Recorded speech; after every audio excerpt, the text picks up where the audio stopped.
Maging ligtas, maging panatag, Pilipinas. Ligtas, maging panatag, Pilipinas. Ligtas ang bayan kung laging handa ang mamamayan. Tunghayan ang mga balita at kwento ng kahandaan, pagtutulungan at mabilis na aksyon sa Civil Defense in Action. Naging matagumpay ang pagsasagawa ng ikatlong nationwide simultaneous earthquake drill o NSED ngayong taon sa pangunguna ng National Disaster Risk Reduction and Management Council at ng Office of Civil Defense noong September 11, 2025. Libo-libong estudyante, empleyado, lokal na pamahalaan, first responders, pulis, sundalo at pribadong sektor kasama ang malalaking ahensya ng pamahalaan ang nakilahok upang mapaigting ang kahandaan sa lindol sakaling tumama ang The Big One. Layunin ng aktibidad na palakasin ang kahandaan ng mga komunidad at matiyak ang mabilis na pagtugon sa oras ng kalamidad gaya ng lindol. Sa Lapu-Lapu Grandstand sa Camp Aguinaldo sa Quezon City ang naging sentro ng aktibidad. Hudyat ng ceremonial pressing of the button ang pag-arangkada ng pagsasanay sa buong bansa. Ayon kay OCD Administrator Undersecretary Harold Cabreros, walang makapagsasabi kung kailan darating ang lindol o ang kinatatakutang The Big One, kaya dapat nahanda ang lahat anumang oras. Ayon sa kanya, mahalaga ang siyentipikong basehan sa epekto ng malalakas na lindol para magbigay ng babala at magpaalala sa mabilisang tugon at pagkilos ng buong bansa. Hinikayat din niya ang publiko at ang pribadong sektor na magtulungan upang mapalakas at mapatatag sa pamamagitan ng mga intervention tulad ng mahigpit na pagsunod sa building code at masiguro ang integridad ng mga estruktura. Dahil maraming makikitil na buhay sa pagbagsak ng mga estruktura. Sumama rin sa aktibidad sina OCD Deputy Administrators Assistant Secretary Bernardo Rafaelito Alejandro IV, Assistant Secretary Cesar Idio at Assistant Secretary Henry Robinson Jr.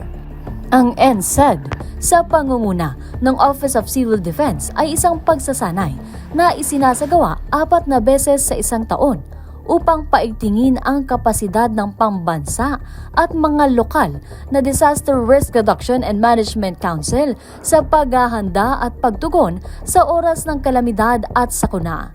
Dito rin tinitipon ang suporta mula sa mga lokal na pamahalaan sa mga rehiyon.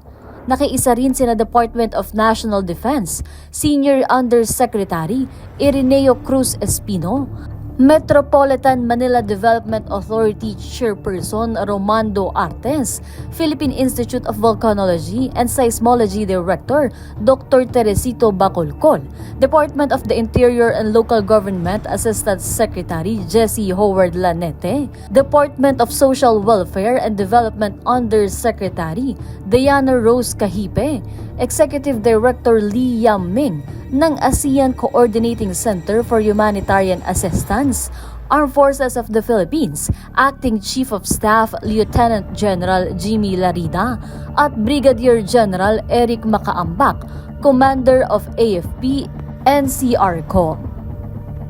Isinagawa ng 525th Engineering Combat Battalion ang full-scale exercise sa libingan ng mga bayani Taguig City sa 36-hour drill.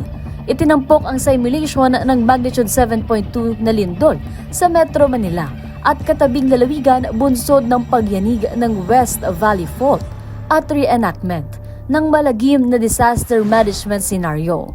Nagsanay ang lahat sa wastong paraan ng paglikas, pagsiguro sa kaligtasan ng mamamayan at tamang aksyon upang mabawasan ang pinsala ng lindol.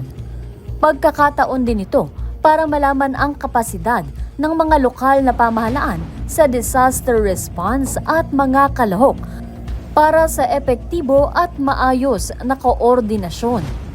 Sinuri ang emergency communications, command at control structures, interagency coordination, logistics operations at search and rescue efforts matapos ang simulated magnitude 7.2 earthquake. Sinubok din ang kaalaman ng lahat sa casualty incident management, collapse structure search and rescue, emergency operations center activation, incident management team activation, management of the dead and missing, logistics coordination, hazardous material response, at communication management. Kasama sa mga lumahok ang mga lungsod ng Malabon, Mandaluyong, Taguig, Makati, Quezon, Pasig, Pasay at Las Piñas. Gayon din ang Isabela, Surigao del Sur, Bantay, Ilocos Sur, Cagayan, Ilagan, Tuguegarao, Tacloban City, Agusan del Sur at del Norte, Ilocos Sur, Loreto, Agusan del Sur at Dinagat Islands. Naglabas ng babala ang Department of Science and Technology at Philippine Institute of Volcanology and Seismology kaugnay sa tumataas na aktibidad sa Bulkang Canlaon sa Eastern Visayas. Ayon sa PHIVOLCS, nakapagtala sila ng mahigit 40 volcano-tectonic earthquakes sa nagdaang 24 na oras. Pinakamalakas na naitala ay Intensity 3 sa La Carlota City at Bacolod City, Negros Occidental at Canlaon City, Negros Oriental. Naramdaman din ito sa Bago City, Murcia at sa La Castellana, Negros Occidental. Ang mga volcanic tectonic earthquakes ay bunsod ng tinatawag na rock fracturing processes dahil sa tumataas na magma. Dumarami rin ang tinatawag na magmatic gas drives na karga ang volcanic sulfur dioxide emissions mula sa summit crater ng Canlaon. May average ito na 1,122 tons per day. Mas mababa pa rin sa medium-term average ng 2,594 tons per day mula January 1, 2025. Pero nananatili itong aktibo at tumataas. Pinapaalalahanan naman ng Office of Civil Defense ang publiko na laging maging alerto at laging handa dahil nananatili sa Alert Level 2 o Moderate Level of Volcanic Unrest ang Canlaon nang ibig sabihin ay nananatili ito sa State of Increased Unrest. Posibleng magbago kasi ito sakaling lalong tumaas ang aktibidad muli ng bulkan. Ang patuloy na pagtaas ng aktibidad ay posibleng magresulta sa tinatawag na steam-driven o phreatic eruptions o short-lived weak to moderately explosive eruptions sa bunganga ng bulkan. Nagbabala rin ang ahensya sa volcanic hazards katulad ng pyroclastic density currents, ballistic projectiles, ash falls at rock falls. Kaya't ang mga komunidad sa loob ng 4-kilometer permanent danger zone ay ililikas habang ang nasa 6-kilometer radius zone naman ay pinaghahanda sakaling muling mag-alboroto ang bulkan. Isinailalim ng Office of Civil Defense Region 11 sa pagsasanay ang nasa 500 Purok level disaster responders sa Davao Oriental para tumugon sa mga emergency tulad na lamang ng pagbaha at pagguho ng lupa. Layo nito na maiugnay ang Purok level responders sa mga komunidad upang mas mapabilis ang paghahatid ng tulong lalo na sa mga liblib na lugar.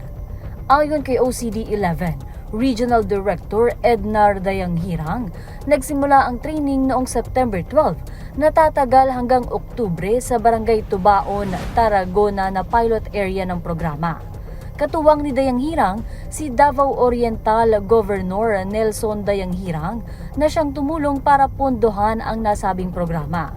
Nagtalaga na rin ng responder kada purok bagaman hindi ito bahagi ng anumang mandato. Naniniwala si Regional Director Dayanghirang na makatutulong ito sa mas mabilis na pagtugon sa panahon ng anumang sakuna o kalamidad. Tinitingnan din nila ang posibilidad ng pagkakaroon nito sa iba pang lalawigan ng Davao Region. Alinsunod na rin sa adhikain ni Pangulong Ferdinand R. Marcos Jr. na ligtas na bagong Pilipinas. Laging tandaan, bawat segundo ay mahalaga. Ligtas ang bayan kung handa ang mamamayan, kaya't mainam na laging handa anuman ang ganap. Dahil sa bagong Pilipinas, walang maiiwan. Ako po si Danny Lagman at ito ang Civil Defense in Action. Maging ligtas, maging